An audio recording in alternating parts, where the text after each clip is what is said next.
Welcome to the Raising Values podcast, where the traditional family talks. You can find us on iTunes, Stitcher, and Spotify, and be sure to follow us on Facebook and Instagram. You can support the Raising Values podcast through Patreon.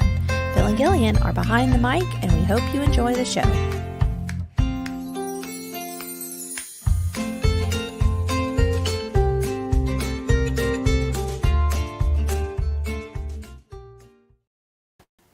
Welcome back to Raising Values.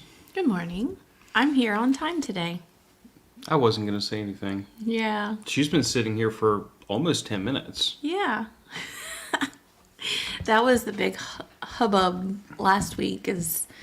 I don't know if anybody who was watching live noticed it. I was fixing my shirt because my shirt was on backwards. Last week was just it wasn't a good week. Well, no. Last episode just wasn't straight. Are you recording? Yes. Because you weren't recording last week either. No. Because anyway. I was staring down the hallway like, what is she doing? Well, good morning and welcome to Raising Values. It is my last Sunday before I go back to work. Sad. Unlike the rest of the world. But I only have 5 weeks, and then we're off for a week for Mardi Gras. I don't feel bad for you. I don't feel bad for me either. Just saying, like, I'm. It's hard to feel bad for a person that's been reading books for the last 3 weeks? 2.5. 2 and some days. Yeah. Hey, that's why I went into this profession. I'm not mad at you about it. I'm just saying. Like, oh guys, I have to go back to work. It's like, yes you do. Yes, I do. Anyway, so Phil picked the topic this morning. Technically, I didn't pick the topic. Our patrons. Well, I was about to say, yesterday I was kind of out of it with everything because I was with my sister-in-law most of the day, and you had come to me yesterday evening. You're like, you still don't have a topic for tomorrow. And I was like, I know. It's like, I'm struggling, y'all, on topics. So if you've got ideas for topics, please send them in because my brain is going, no, we've talked about that. No, we've talked about that. Yeah, we talked about that too. Anyway, so there was obviously I wouldn't say heated debate. Would you say heated debate? Between you and me? No, on the chat.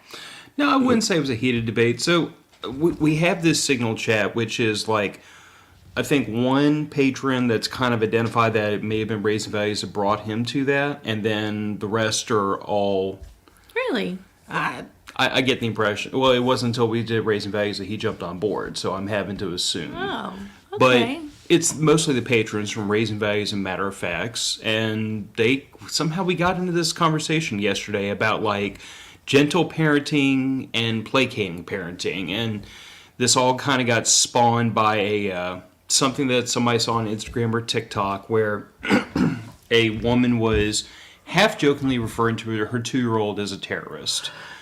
You know, and she was describing, like, what led up to this child being sequestered away to their bedroom. And the short version of this is, mom brought 2-year-old child out to lunch with her friends, brought snacks and brought an iPad to try to, in my opinion, bribe the child for good behavior. Mm-hmm. And child had a meltdown, as 2-year-olds do.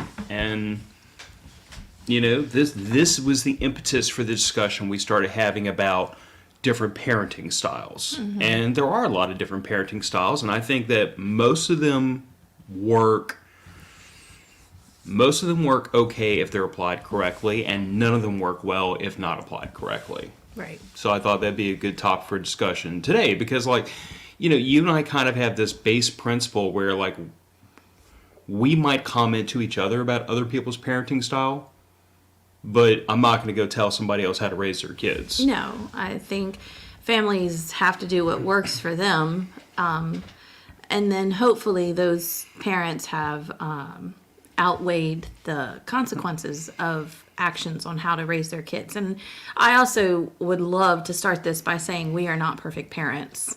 And second episode in a row where I'm about to sell him. No, we're not perfect parents. And the way that we raise our kid doesn't work for everyone. It doesn't work for every family or every child. I just don't see how. I don't want to judge how anybody raises their kid. I do think it is important to consider the consequences of gentle parenting and what you are, the failures that you're setting your child up for when they get older, and the struggles that they're going to have. And then, it's Jordan Peterson said, raise your kids. Raise children you want to be around. That you want to be around. And I think you have to consider that as well for other people. You have to consider that for their teachers. Do their teachers want to be around them? Do they sigh and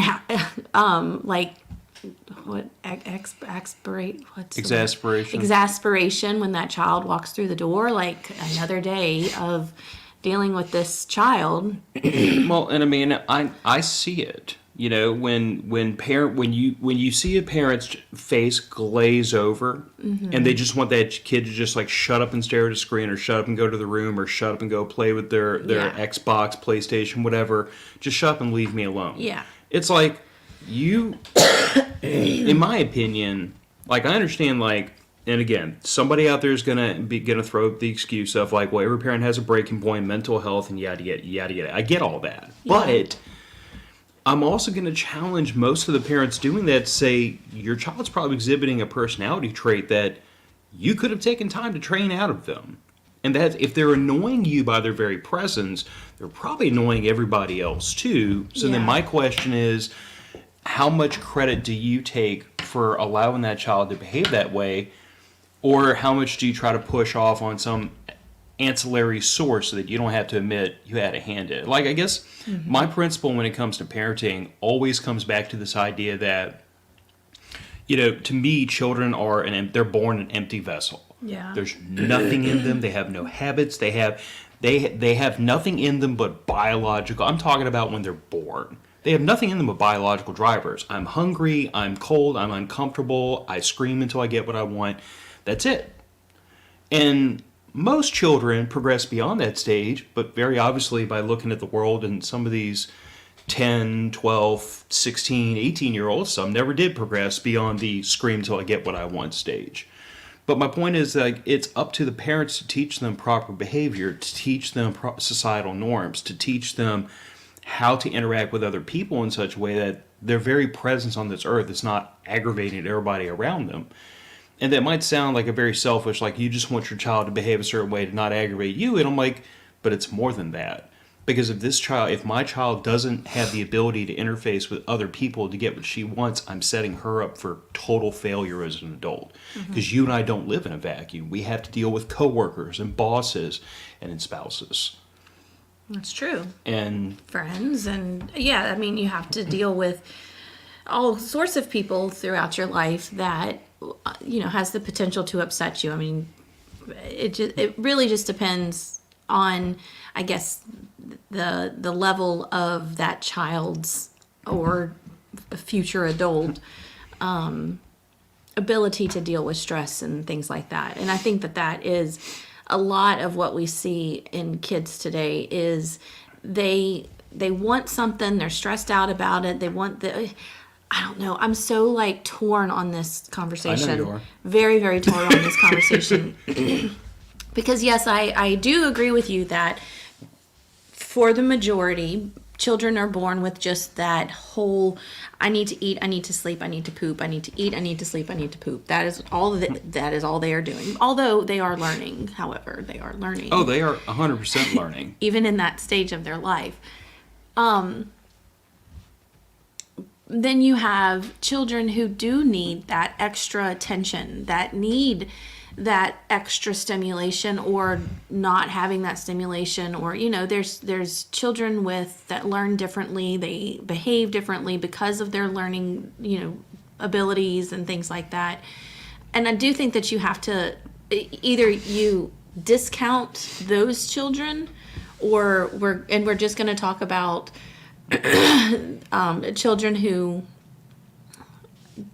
children who behave at a social norm kind of way, you know, like straight line, whatever. No, I see where you're going. Because that's one that's one reason why I'm trying to like tiptoe around this conversation is I know children who need that extra bit of coddling and gentleness, and you know, they need that little extra bit of attention from their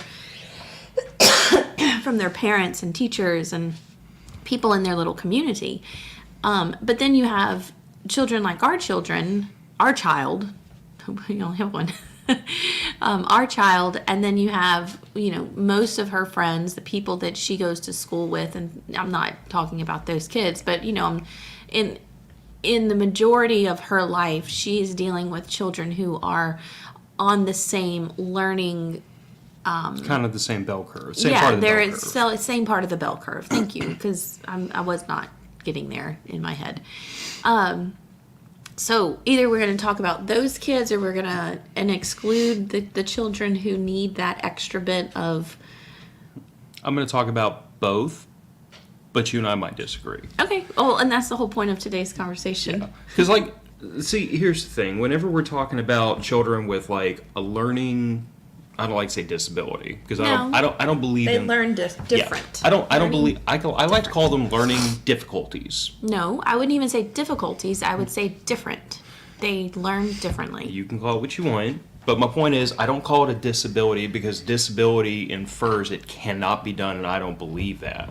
Mm-hmm. So my point of view, when we're talking about the extreme outliers on the ends of the bell curve and not the meat and potatoes in the middle, is you still have an obligation as a parent to try to teach that child. If they require different, or they require more care or more time, then the obligation's on you as a parent to give them that additional time to teach them. Mm-hmm. So that's why I say I don't want to exclude them, because they're still children. They still need to learn to function in the adult world.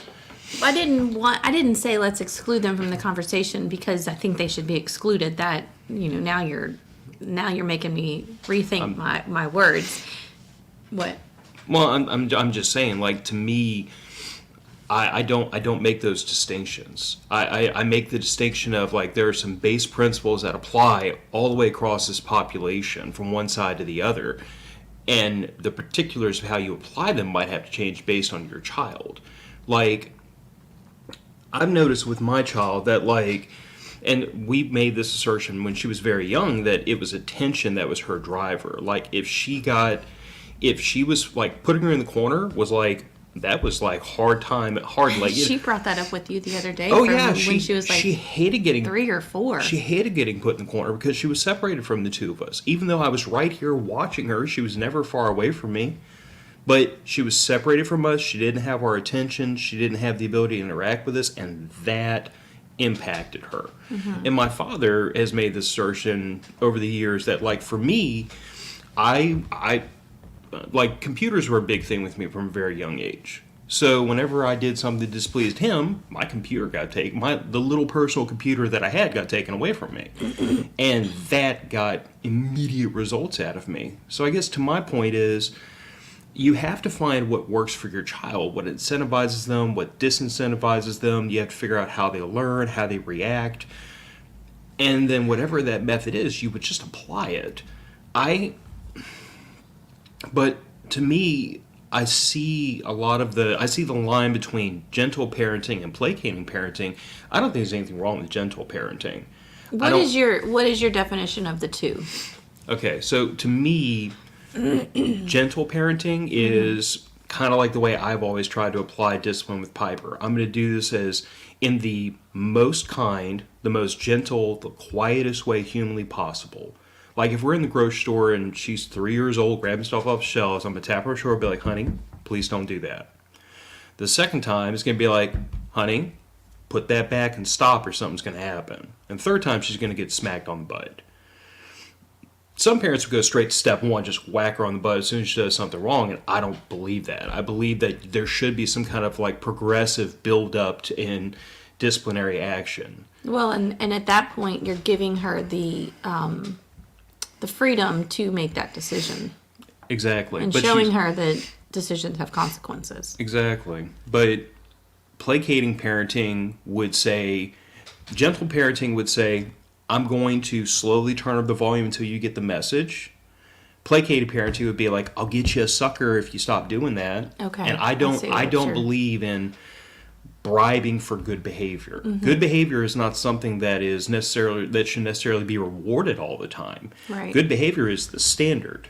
But if once you set this in place to say, I'll give you something if you do what I want every single time, then the first time you stop giving them what they want, the good behavior ceases. So now you set them up on a path where they're going to act out every time they don't get a treat. Now there's an expectation. Now there's a, if I do this or if I don't do this, then mom and dad or mom or dad, they're going to answer with this, Yeah. And okay, so let me. And then they come to expect it, and then they throw the fit when they don't get it, and then the manipulation start. I mean, I see it all the time. The manipulation starts, and then they're, faking or, whatever to get that reward again. Yeah. Now, don't get me wrong. I do think you should reward children for going above and beyond, I do for too. excellence. But I don't necessarily agree with rewarding them for a basic expectation. Yeah, like doing their homework. Yeah. Cleaning their room. Exactly. And this is Washing their dishes. Well, but every time Piper has ever brought up getting an allowance, that's been the first thing I've always brought up is, I'm not going to pay you for doing things you should be doing around the house. Like the other day, I was folding laundry. I was tossing her stuff to fold. She's 11 years old. She can help with the laundry. Right. She's 11 years old. She can do her own dishes, which she does. But my point is always, if you want allowance, do something that provides value to the house, that takes something away from me and mom so we have time to go do something else. Right. If she wanted to sweep the floors, because you don't like sweeping the floors, I'd pay her a pittance of money to sweep the floors, because what I'm trying to do is, again, you have to, this, but like the audience has to remember is that like my whole thing about parenting is like, what am I trying to, it's a very strategic, long focus, what am I trying to teach my child? When she goes out into that world, she has to understand that in order to get people to give her money to buy stuff, she has to provide value to the world around her. And just because you're a precious special snowflake doesn't count. No one cares. Yeah. So she's not going to get money for cleaning her room. Cleaning her room's expected. But if she does something for somebody else, then that might be worth something to that person. But again, I'm getting on myself off track. The point here is like, placating parenting jumps the shark and gets into that realm of, you are bribing for good behavior. You are failing to hold that child to a standard of behavior just because it's expected. You're not teaching them that. You're teaching them that if you do what you're supposed to do, you get cash and prizes. Yeah. And if you don't, then there's no consequences for it, because the consequence is what? And especially because most parents, like, how many times have we said this whole thing of like, well, if we just send Piper to her room, she's just going to watch YouTube on her whatever, she's going to play with her whatever. It's like when we would ground Piper, which didn't happen super often. I mean, we would unplug her TV. We take everything that runs on electrons out of her room. She would have books and a bed and the ceiling to stare at. Because but then the thing with our kid is, sure, you can take away all the electronics, and that'll be a big blow to her.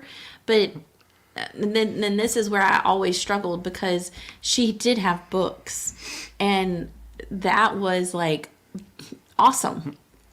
So we're trying to give her, a punishment for whatever action that she did. And so we've taken away all the fun electronics, but then she still has all the fun books. And then in my brain, I'm going, but they're books. But here's the thing of it. Every time we did that, her behavior changed. So we didn't have to go to the next step, which would have been take the books. So I think there was one time we did. I think there was one time where she was told to just sit in her room. She could sit in her bed and she could do nothing. She couldn't look at books. She couldn't watch TV. She couldn't do anything. Yeah. But this goes back to what I'd said earlier about turn up the volume until they hear the message.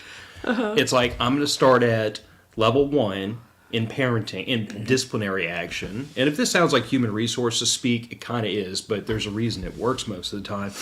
And I'm going to turn that dial up until something really unfortunate happens, or until you realize you don't want to go to the next step. And with our child, she's usually chooses, I don't want to go to the next step. But this was another thing that came up in the group chat, was when the goalpost moves. Because I'm sure you've seen this, where when parents are in a good, happy mood, the goalpost is way over here, and then when the parents, having a bad day, the goalpost is all of a sudden way over here. And it's not so much I'm not talking about like parents a little grumpy, but I'm talking about the literal standard for what is and is not allowed changes all of a sudden. Like the kid can play outside, the kid can't play outside. The kid can watch TV, the kid can't watch TV. The kid can go to their friend's house, can't go to their friend's house. Like major binary changes in what the child is and is not allowed to do, and what the child does and doesn't get in trouble for. And once that starts, I mean, this isn't necessarily like gentle parenting, placating parenting, but this is consistent parenting. This is consistent discipline. But because once you lose that and that child never knows where the line is, you've created a situation where the child can never, they have two options at this point. Option A is, I do nothing so I don't do anything wrong, or I constantly push the limit to see where the limit is today. And neither is good for the child. Yeah, I see it. Like I said at the very beginning was, we're not perfect parents, and I'm certainly not a perfect mother. And so everyone's goalpost is going to change. Maybe not yours, but. No, everyone's goalpost is going to change, but I feel like you and I always made an effort to make it consistent. Whereas I see a lot of other parents, if they're making an effort, it's not a good one. Yeah, I think as parents, we've done a very good job. There have been times in my classroom where it's been like 15 kids in there, and there's a bunch of stuff going on or whatever, and so the goalpost does change sometimes. And what I'm talking about mostly is we have technology at our school, obviously, so our kids have Chromebooks. And so a lot of times we'll be doing something on our Chromebooks, and, they're just begging, Mr. Abilene, can we please play this? Can we please do that? Can we do this software, whatever? And at the beginning of the year, it was no. So, okay, another example. I'm done, now what? So I have a sign in my room. I'm done with my assignment. Now what can I do?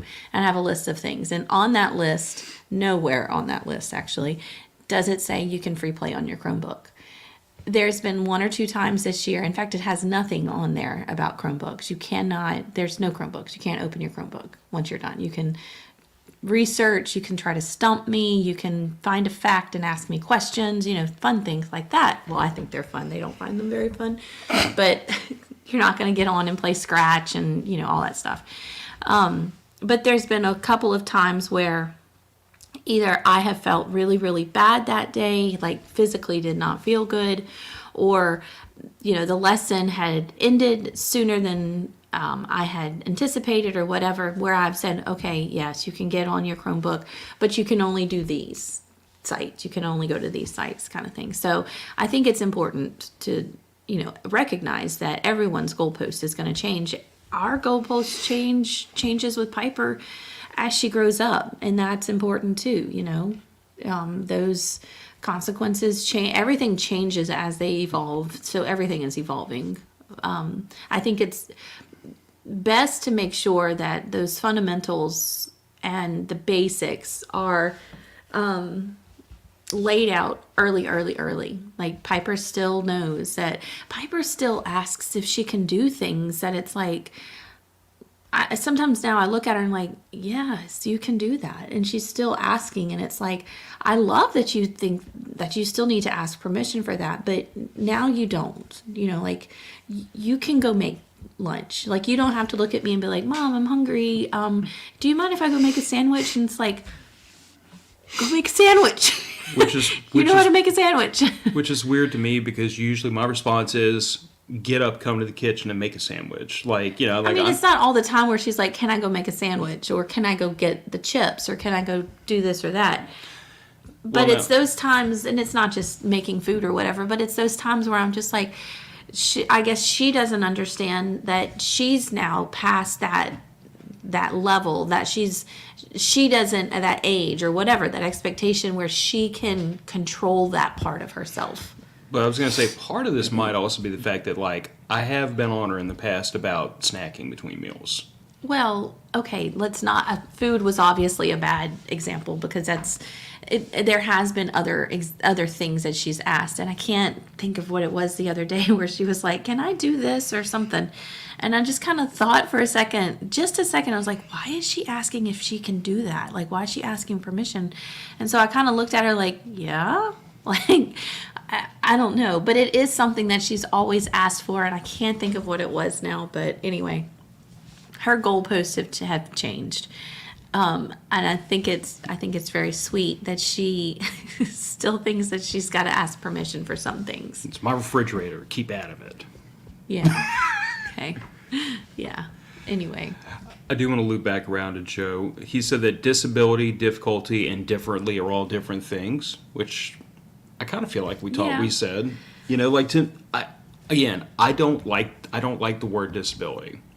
I don't like the word because to me disabled means cannot do, and okay, you are probably not going to run the 100-meter dash if you are a below the waist paraplegic.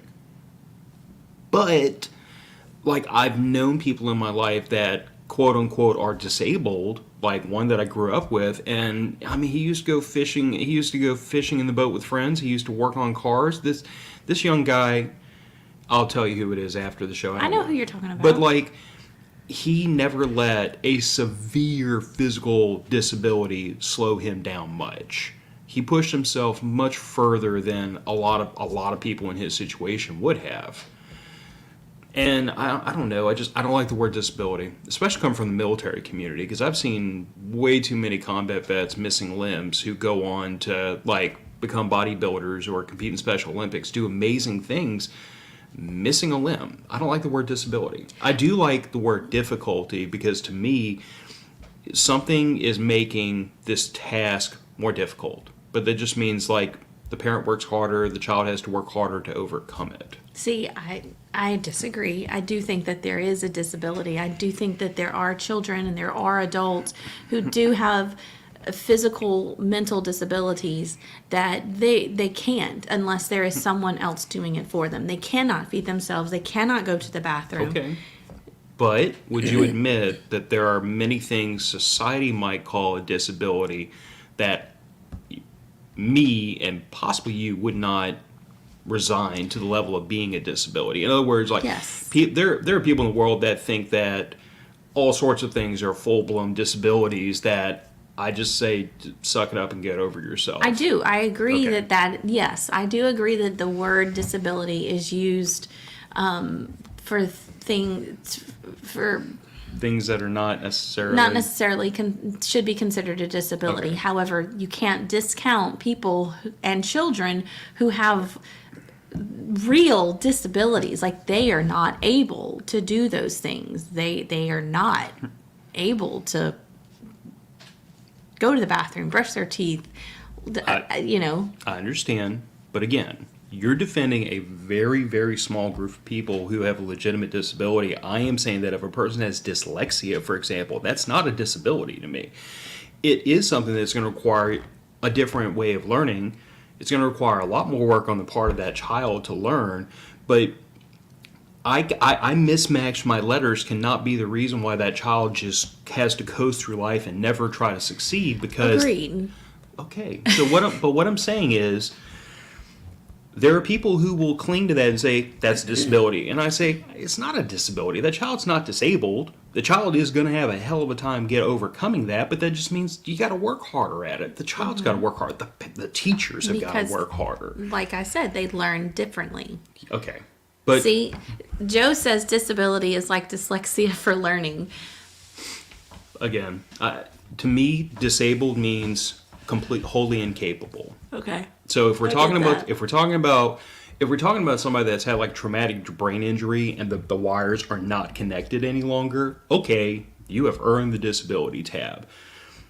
But I'm going to say that as long as that child has any kind of a fighting chance at having a productive life where they're able to care for themselves, I don't call them disabled. I say that child has some challenges ahead of them. But I resist this term disabled, because to me, disabled means you give up, you quit, you can't overcome this. And that's not a message I ever want to give to anybody.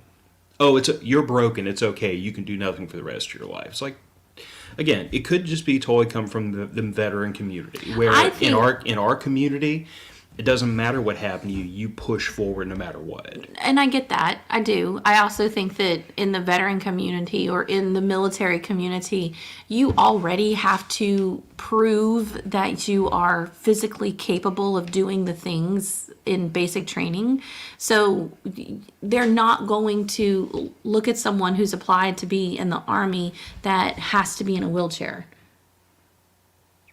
I hear you, but consider also beyond just physically to mentally, emotionally. Like there's a.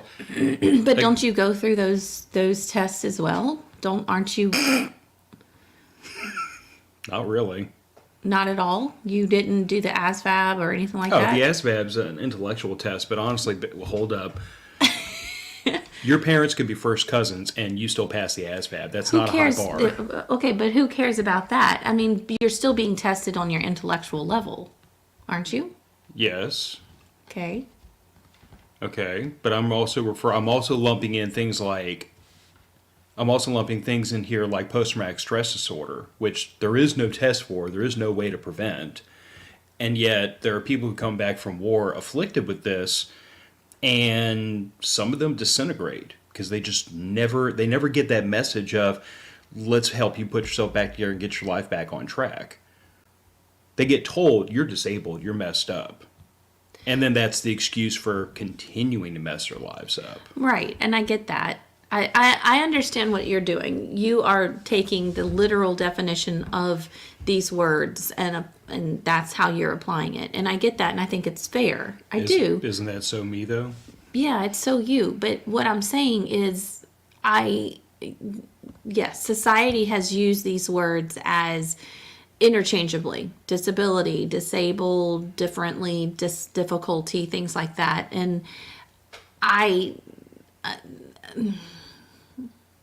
don't know. I don't know what I'm trying to say. You've got me all flustered. What? I'm catching up on. Joe said disabled and disability are different. I still don't like the word. I think that's what you're hung up on is the word. I don't like the connotation of the word. Yes. Because, and I get that. And how it's used in society today is disability is just a blanket cover for everything. You're disabled for this. You're disabled for that. Well, technically, I have a disability as far as the government is concerned, or whatever you want to call it, because I have that handicap license. Mm-hmm. You know, I have a disability. Can I walk? Yeah. Can I skip? No. Not today. Not today. Not after that 4-mile hike yesterday. But, you know, am I in the eyes of the doctors and the people who gave me that handicap license, am I disabled? Yeah, I am. But I'm not. I can still do most things. Like, don't ask me to run up a flight of stairs. That's not going to happen. But I can walk up a flight of stairs. So to use that as my analogy, though. Okay, use me. If you present to me a child who has had their foot reattached haphazardly, there's one school of thought out there that would say that child is disabled, we're never going to expect them to be able to walk, to take care of themselves, do any of these things because they have the label. Mm-hmm. And then there's me that says, what can you do? Can you walk? Can you stand? Can we work on this? Is there a path forward towards you being able to take care of yourself? And we're talking about a physical disability and the difference between being disabled and having a documented disability, so to say, but put that in mental, emotional terms too. I'm going to say that if there's a person out there that has a severe learning disability, my perspective is not, you're normal, get over it, go off and do great things. It is, how much normal can you manage? How far can we get you down this track to take care of yourself, to have a productive life? It's the same conversation we always had about Piper. Her goalpost is here. Our job is to raise an adult, not a child. She's a child today. She's not as much of a child as she used to be because, you know, she comes up to here on me, but she's a child today. She's not going to be a child tomorrow. This is her goalpost, is to be an adult. Well, that child's goalpost is to be able to take care of themselves. And if that learning disability is so severe they never will be able to live by themselves, take care of themselves, the goal is still to get them as close to it as possible, give them as much self-actualization as possible. So I look at these things in that same vein. I don't like the idea that we move the goalpost because this child has a learning disability or difficulty or learns differently. The goalpost is still over here. We're just going to get you as close to it as possible. And I believe that if more people took that perspective, we would have more children get to the goalpost rather than move the goalpost to them to excuse. I do like something. that. Yeah, it was like Success. something clicked in my head as soon as you said that. And I do agree with that. I do think that the goalpost needs to stay the same, and then we move that child as close to the goalpost as we can get them. I do agree with that. And if moving that child takes 10 times the effort it would a quote-unquote normal child or a center bell curve child, then so be it. That takes 10 times the effort. It's 10 times the effort on behalf of the teachers, the parents, the child themselves, but it still gets done. Mm-hmm. I don't know how we got way over here from... I think it was... how did we get way over here from gentle parenting and placating parenting? Oh, it was talking about moving the goalpost. Yeah. Okay. Okay. I feel like I got myself way off topic. That's okay. somehow. I think it was good because I do feel like we've kind of talked about gentle parenting before on the podcast, and so the fact that now we're debating difficulty differently and disabled or whatever is good. But we're more than just debating the words though. We're debating like parenting philosophy. Maybe even like life philosophy or just our worldview. But like, again, I come from a world where the standard is the standard. You don't lower the standard. If you can't do the job, get out of the seat. Like, I come from that world. And I come from a world where, like, we in the veteran community, we push each other mercilessly hard.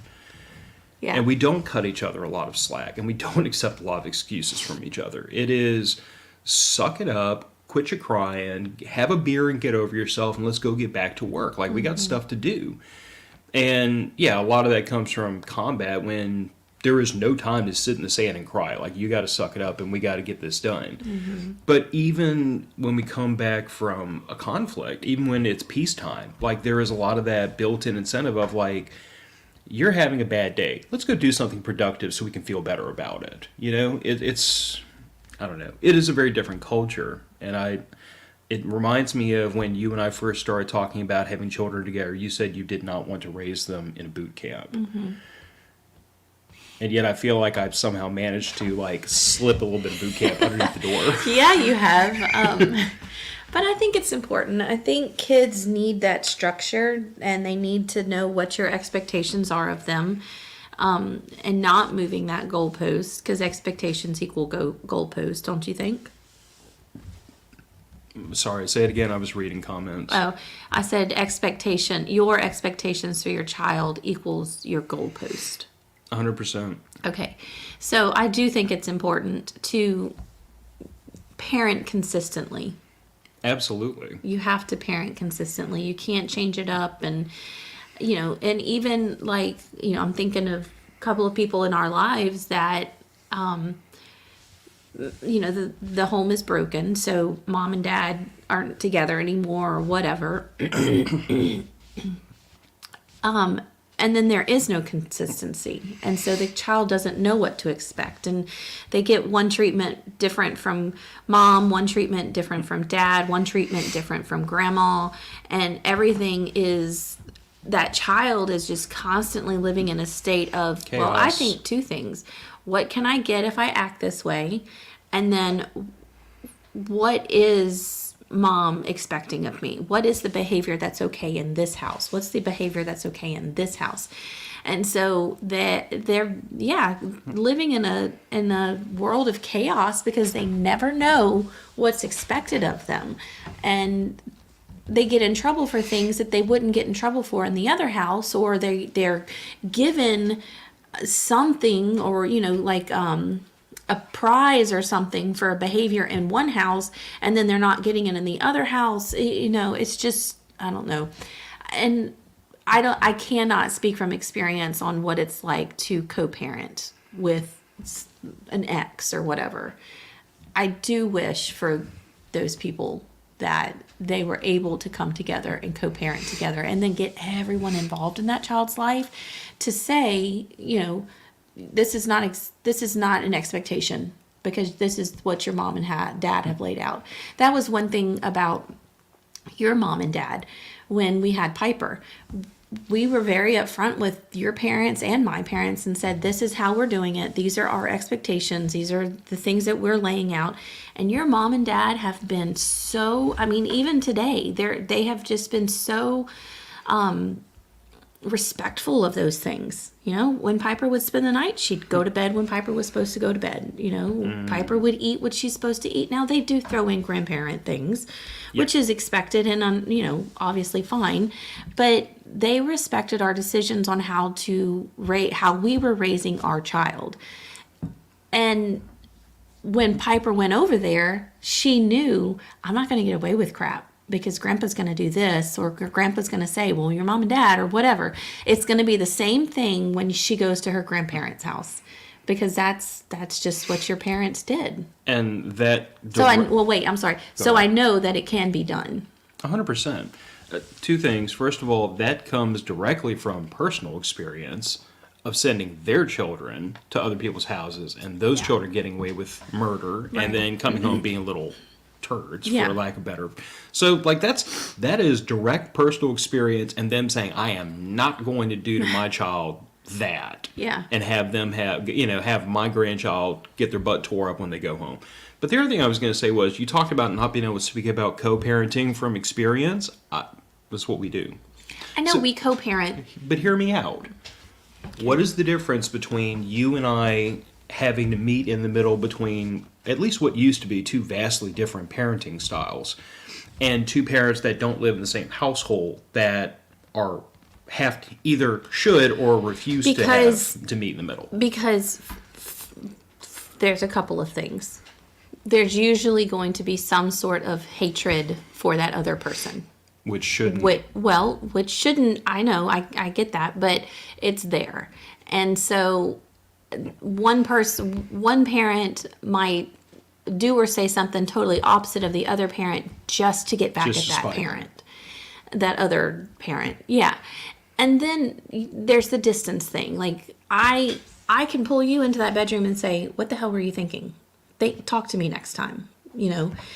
That may not be an option for one of those parents. It may not be a quick, hey, this is what's come up. How do you want to handle this together? Whatever. And two, I think there's, just from what I can see from the outside, from friends and family members who live this life, this spitefulness because they don't like each other, and that, and they can't seem to rise above the whole, my child is the most important aspect of this, and this is what I'm teaching my child, is that it's okay to do those things. It's okay to treat people like this. It's okay to treat your spouse or your ex like this.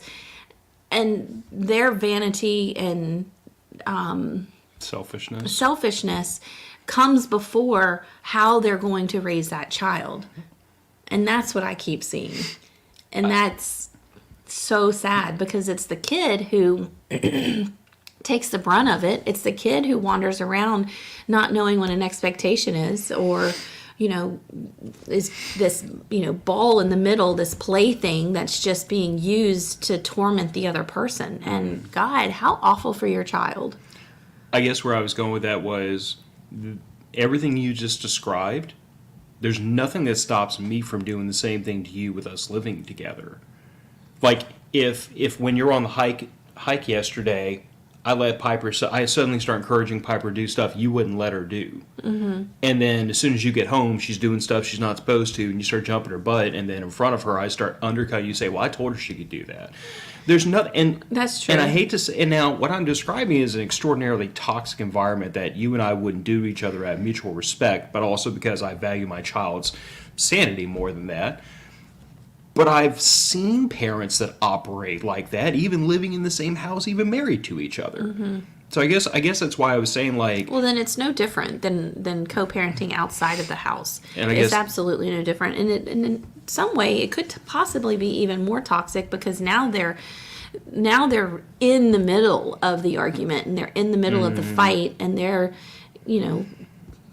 So I guess where I was going with that is like you, to some degree, and some I disagree. I feel like you and I mean, we do co-parent. Yeah, we do. We have had to meet in the middle on things. We have had to have discussions and be like, where do we draw the line? And there have been times in the last 11 years you and I have like fundamentally disagreed about what the right path forward was for her.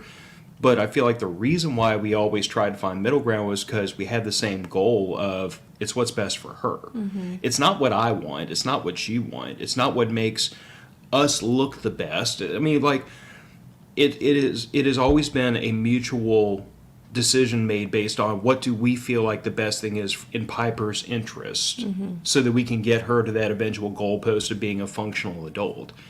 And I feel like that's where that really is the failing point for a lot of this. Like, I feel like when you placate parent, you're really just trying to get behavior so that on the face of this situation, it looks from the outside like I have an angel for a child and they do everything they're supposed to, but you're not driving them towards the goal because you're not teaching them anything productive. Mm-hmm. So I feel like, to me, like that kind of starts to tie this whole thing together with a bow is my goal is always to teach Piper. Like, I'm sure the audience is sick and tired of me hearing me say that, but like, we are her first and last teachers. Yeah. Before she ever went to school and long after she's left this house, I hope, we will still have things to teach her. You will always have things to teach her about how to be a woman, how to be a wife, how to be a mother, how to be a friend, how to be you will always have things to teach her. And I hope I always have things to teach her.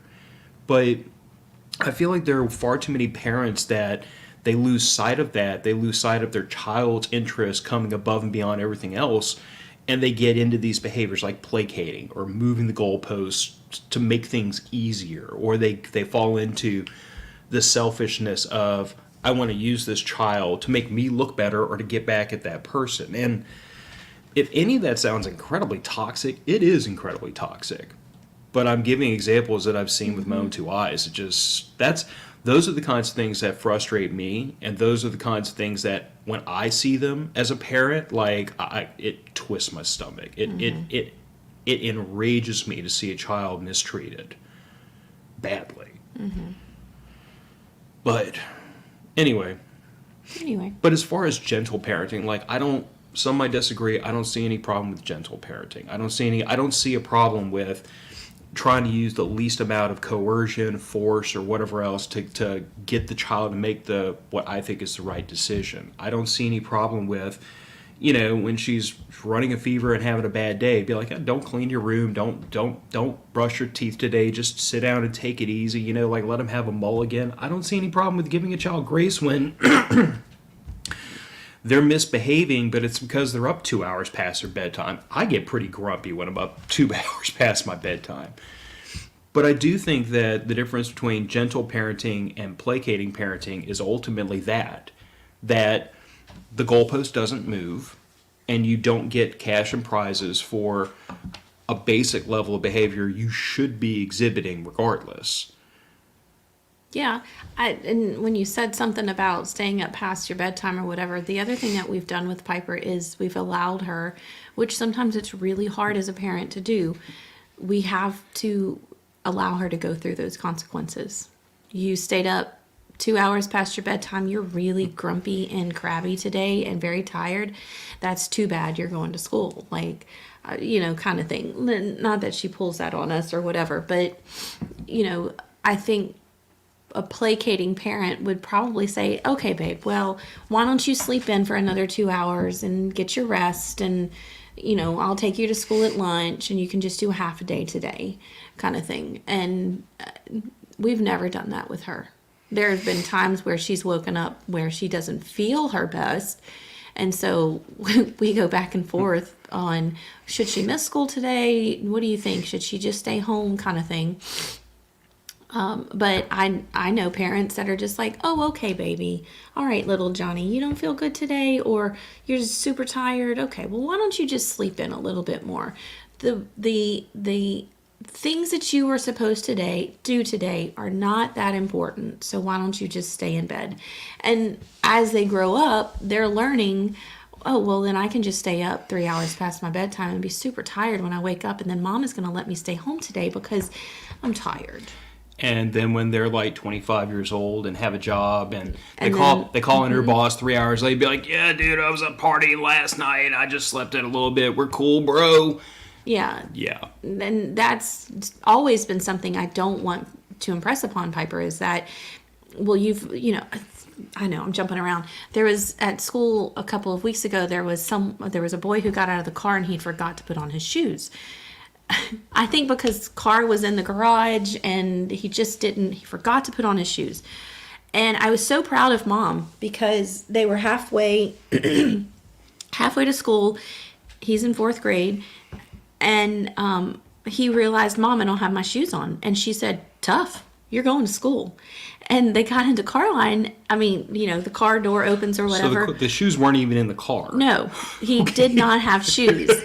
And he was going to be totally embarrassed. And he said, I'll just ride home with you. You can come bring me back. And she said, absolutely not. Get out of my car. And I looked at him. I was like, decisions have consequences, bud. You're going into this school without shoes on right now. Your mom's going to turn around and go get shoes. You're not going home to get an extra bit of not being at school. Your mom has decided. And I was just like, yay, mom. Should we have allowed him in without shoes? Probably not. But it was one of those teaching moments of... But that's it exactly. Keep going. Teaching moment. It was a teaching moment of, did you mean to leave your shoes at home? Probably not. Did you really just mistakenly forget to put on your shoes? Most likely. Is it a horrible crime that you did this? No, but you're going to now understand what it means to make sure. Maybe you need to lay your shoes out at night. Maybe you need to make sure your uniform is laid out at night. And then bravo to mom saying, get out of my car. You're not going home. I will bring you shoes. I was like, yes, close the door. Get out of here. He's fine. And then, he goes in and he's embarrassed. All of his friends are, where are your shoes? Why aren't you wearing shoes? How did you forget your shoes? Kind of thing. And I told him later, I was like, I bet you will never forget your shoes again, will you? I bet you will never forget your shoes. Yeah, but you said it yourself. It was a teaching moment, and I think that is ultimately what we need to concern ourselves with when we talk about different parenting styles. Is what is my child learning from this this interchange? Even those really scary, hard consequences that your child is going to go through, you still should not save them. You don't need to save them from the scary consequences.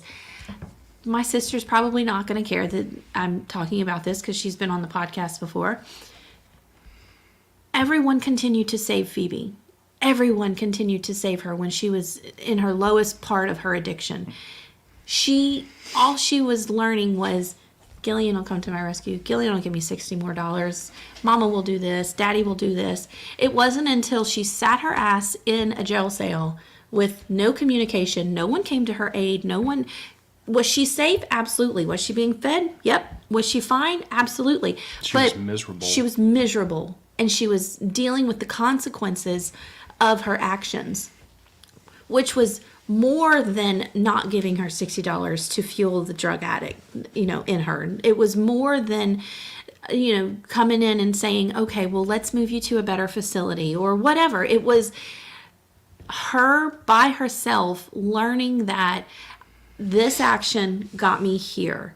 I don't like being here. I'm not going to do this action anymore. Now, she's a very that's a that's a big case in what we're talking about as far as children go, because I mean, that's big grown up stuff. But I do know kids growing up that I was in 6th grade when 2 boys got arrested in the bathroom for doing drugs at the little Christian school that I went to, you know.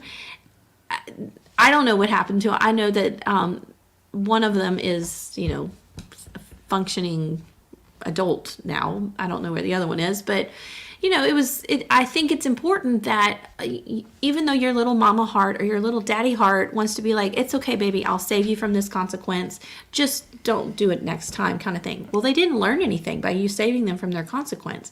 If Johnny wakes up and he's tired because he's stayed up playing video games all night, but he has to go to school the next day because that is his job, at whatever age he is, that is his job, then send his ass to school and let him be tired and groggy and whatever, because he has to understand this is what that action did. It got you this consequence. Now you have to learn to deal with it. Mm-hmm. And I'm using that as an example of being tired or whatever, but being tired as a consequence for the next day is so small and minute than what it will build to if you continue to save your child from the consequences. Tell me if this sounds familiar. Life is full of consequences, but as long as you're a child, I'm in charge of those consequences. Well, yeah, you've said that, but where else have you heard it? I don't know. Your dad? Yeah. Is that what you were gonna say? Yes. Oh Lord, have mercy. Is my father-in-law watching? He might be. He probably is. But if not, I mean, do you know what your father-in-law would say? But he would know where that comes from, because that's straight out of his mouth. But I guess to your point though, like, I feel like as parents, like, yes, we are in charge of our child's consequences, but there have to be consequences. Well, but as we're parents, not in charge of all of their consequences. School is in charge of some consequences. Teachers are in charge of consequences.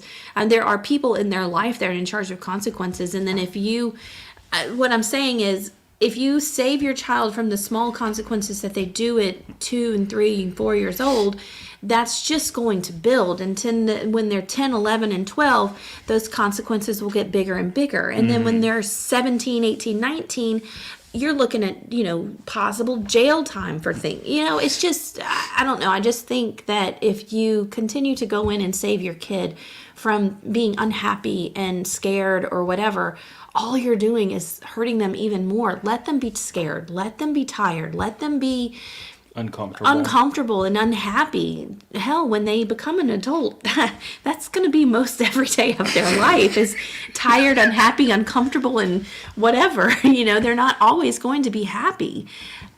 I just think it's setting up your child for failure when they live in a bubble of happiness all the time.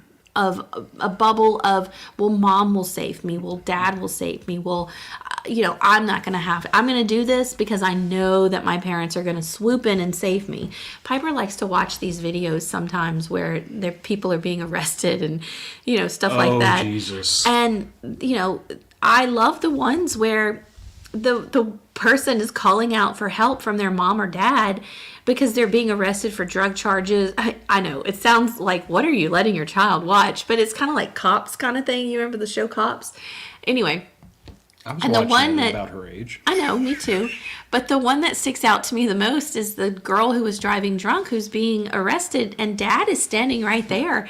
And she's, Dad, help me, Dad, get me out of this. And he walks over to her and goes, shut your mouth. You're going to jail. You're making it worse. Be quiet and do what they say. And I was just like, yes, yes. Can you imagine how hard that was for him?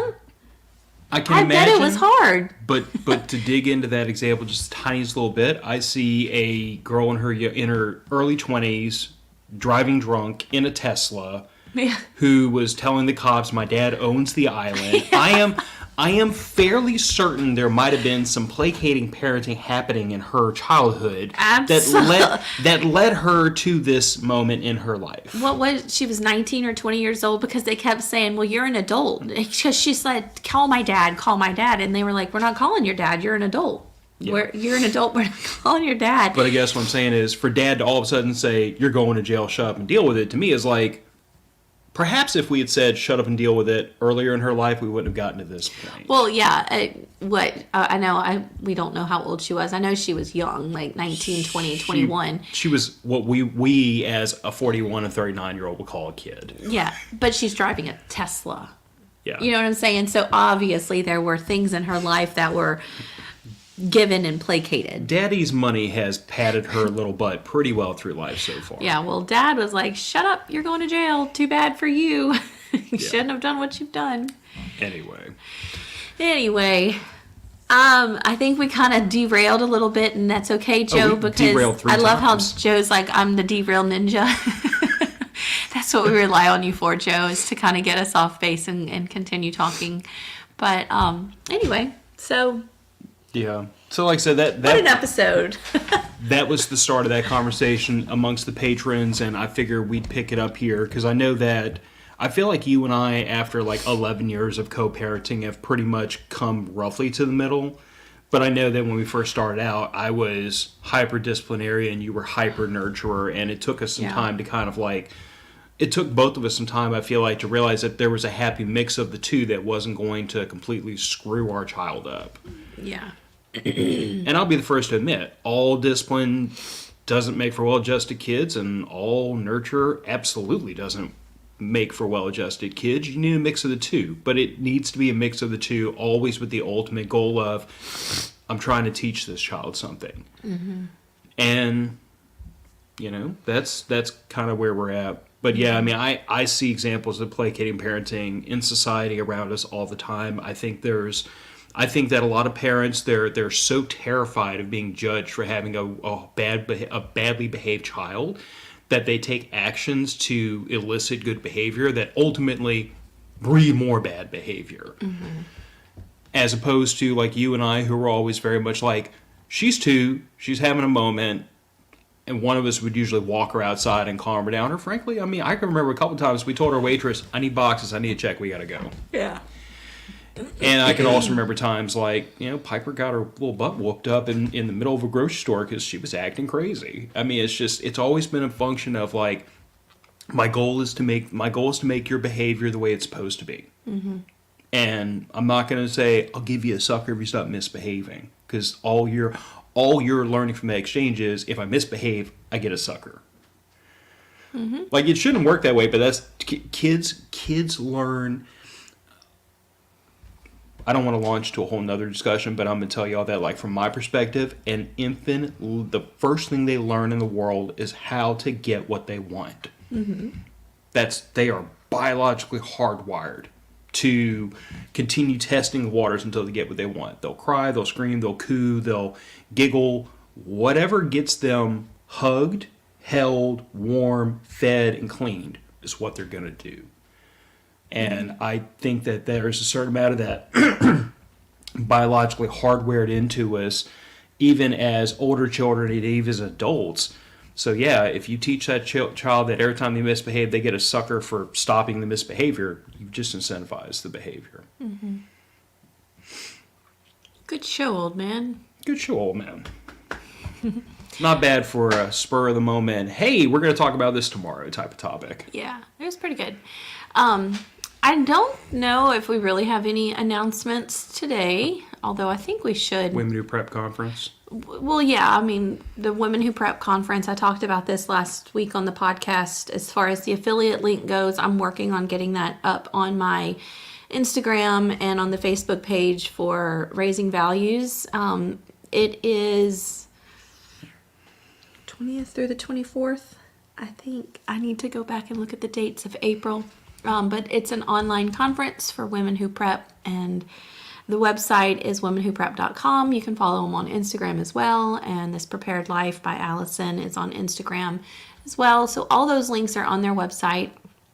and buy your tickets. And you don't have to attend all 4 days, but it is online, so you can attend in your pajamas if you would like. That sounds like a plus. Yeah, so there's that. And then prepper camp tickets just went up a little bit. The hill is getting filled. I think it is filled. If anybody still wants to come to prepper camp, like, best I'm aware, I think all of the powered and watered campsites are booked at this point. So you're either going to be in the unimproved section of Tent City, or you're going to have to look at the local Airbnbs, of which there are many. And then Asheville is like 35 minutes away, which has hotels and everything. So, I mean, there are still opportunities to come to prepper camp. The ticket prices just went up, I think, $5 or $6 a ticket for the adults.